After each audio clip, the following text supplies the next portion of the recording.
ನನ್ನನ್ನು ತಲೆ ತಗ್ಗಿಸಿ ನೋಡು, ನಿನ್ನನ್ನು ತಲೆ ಎತ್ತುವಂತೆ ಮಾಡುತ್ತೇನೆ ಎಂದು ಪುಸ್ತಕವು ಹೇಳುತ್ತದೆ.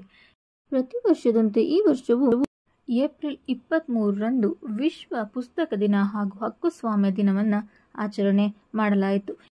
ಈ ವರ್ಲ್ಡ್ ಬುಕ್ ಡೇನ ಹಿನ್ನೆಲೆಯನ್ನು ನೋಡೋದಾದರೆ 1922ರಲ್ಲಿ ಪ್ರಸಿದ್ಧ ಕವಿಯಾದಂತಹ ವಿಲಿಯಂ ಶೇಕ್ಸ್ಪಿಯರ್ ಹಾಗೂ ಮಿಗ್ಯೂಯಲ್ ಡಿ ಸರ್ವಾಂಟಿಸ್ ಅವರನ್ನು ಗೌರವಿಸಲು ಅವರ ಮರಣ ದಿನವನ್ನು ಆಚರಿಸಲು ಇದನ್ನು ಜಾರಿಗೆ ತರಲಾಗುತ್ತದೆ. 1995ರಿಂದ ಯುನೆಸ್ಕೋ ಇದರ ಜವಾಬ್ದಾರಿಯನ್ನು ವಹಿಸಿಕೊಂಡು ಪ್ರತಿ ವರ್ಷ ಒಂದು ಪುಸ್ತಕ ರಾಜಧಾನಿಯನ್ನು ಆಯ್ಕೆ ಮಾಡುತ್ತದೆ. ಹಾಗೆ ಈ ವರ್ಷದ ಪುಸ್ತಕ ರಾಜಧಾನಿ ಎಂದರೆ ಸ್ಟ್ರಾಸ್ಬರ್ಗ್.